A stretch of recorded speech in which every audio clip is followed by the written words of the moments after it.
Olá, pessoal do Síndico Lab, tudo bem com vocês? Será que o síndico deve agir com relação aos barulhos externos ao condomínio? Aqueles barulhos que vêm de fora do condomínio?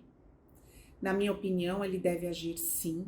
Afinal de contas, ele foi eleito para representar aqueles condôminos, aqueles moradores daquele condomínio, né? Eu tive um caso desses há uns tempos atrás, um barzinho quase em frente a um dos condomínios ao qual eu atuo. Eles colocaram música ao vivo e realmente o som estava bem alto, tinha mesinhas e cadeirinhas na calçada, e estava ultrapassando o horário previsto na nossa legislação municipal.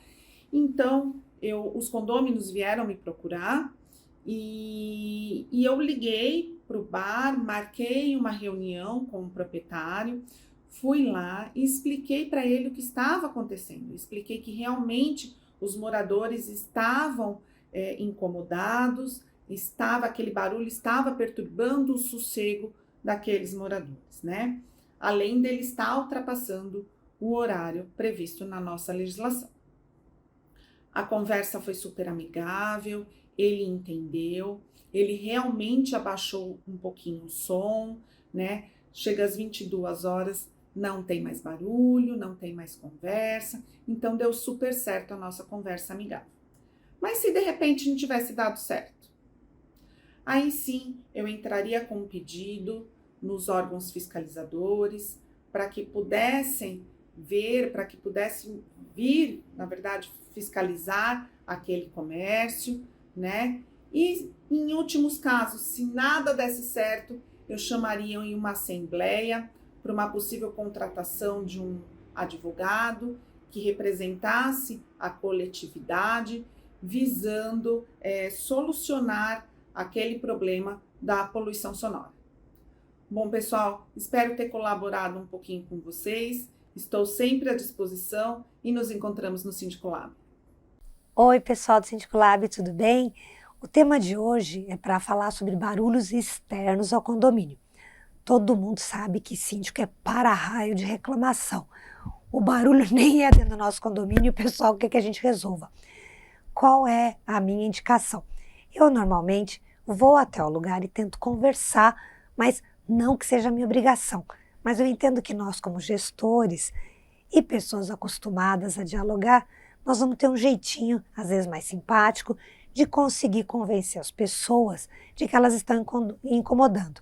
É comum, às vezes, a gente ter área de manobra, sabe, gente, à noite, aquelas empilhadeiras, e fica pi, pi, pi, porque tem uma regra, que aquilo lá para dar ré tem que fazer aquele pipipi, enfim, lugar de caçamba, pancadão.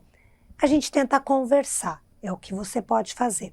De resto, é aconselhar todos os condôminos incomodados que abram chamado no PSIL, na prefeitura, na polícia, para que os órgãos competentes, de fato, tomem algum tipo de providência. É o máximo que a gente pode fazer, tá bom?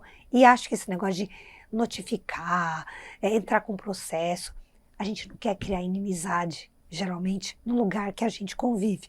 O ideal é que quem de direito que atue, e não o condomínio ficar gerando picuinha.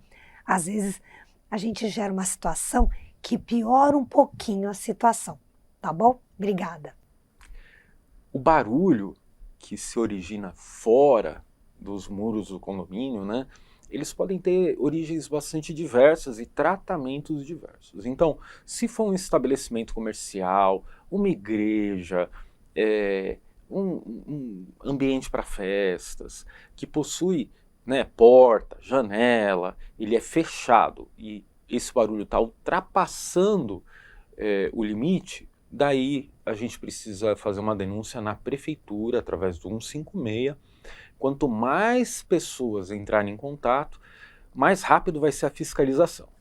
Agora, quando é um barulho de festa na rua, de carro com porta-malas aberto, com som alto, de fluxo, né? Esses casos, daí a prefeitura não lida, a gente precisa entrar em contato com 190.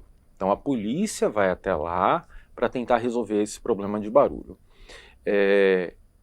é importante que quanto mais os moradores participarem dessas denúncias, mais efetividade, mais rapidez acontece aí as providências. Fala pessoal do Síndico Lab, tudo bem? Hoje a gente está respondendo aí as dúvidas do Síndico Lab Responde, né? Os internautas enviam para a gente algumas dúvidas e a gente tenta responder da maneira que a experiência aí nos traz de resultado. Então, vou falar um pouquinho sobre as experiências que eu já tive para poder contextualizar essa resposta, tá? Para poder dar uma solução, possível solução. Bom, tive um condomínio onde tinha um supermercado e esse supermercado, os caminhões na madrugada faziam aí as entregas dos produtos para vendas do estoque. Então, o que a gente tinha lá, um barulho de caminhão dando ré, falação muito alta, isso incomodava os moradores. Então, eu fui educadamente até o gerente da loja, expliquei para ele os motivos aí da nossa reclamação, da nossa observação, e ele se comprometeu a melhorar isso. Então, ele colocou os caminhões em fila, conseguiu pedir para os motoristas que falassem baixo, então isso reduziu muito o barulho, então foi um ato bem positivo. Fiz a conciliação com o gerente da loja, então deu certo. Outra situação que a gente viveu foi de um bar que abriu na frente de um condomínio, ultrapassava as 22 horas e ultrapassava os limites também da lei do PSIL. Então a gente primeiro falou com o dono do bar, que nada fez, e os moradores continuaram reclamando, então a gente teve que infelizmente fazer a denúncia ao PSIL. E teve fiscalização, o bar foi fechado, até um tratamento acústico. Outra situação, aqueles bailes funks que acontecem em alguns, né, próximo de alguns condomínios mais periféricos. A gente também ali, a gente pedia, acionava o 190 e não tinha resultado. Então, a gente começou a fazer uma campanha com os moradores para que todos ligassem para o 190, então era uma enxurrada de ligação e a polícia militar geralmente agia e acabava com aquele barulho de som alto dos pancadões. Então, o que o síndico deve fazer é primeiro observar a lei em relação ao PSIL, e em caso que não esteja aí fora dos limites de decibéis, procura o profissional responsável por aquele barulho, procura a empresa, procura o local. Eu acho que com um bom diálogo e um bom argumento, a gente consegue aí conciliar a vontade do local e a vontade dos moradores. Então, eu acho que esse é o caminho. Primeiro, observa a lei, caso não esteja ultrapassando, vá negociar. Eu acho que o síndico também tem esse papel de trabalhar fora dos limites do condomínio para aquilo que está incomodando seus clientes moradores. Pessoal, espero ter contribuído para isso, tá bom? Obrigado, um abraço.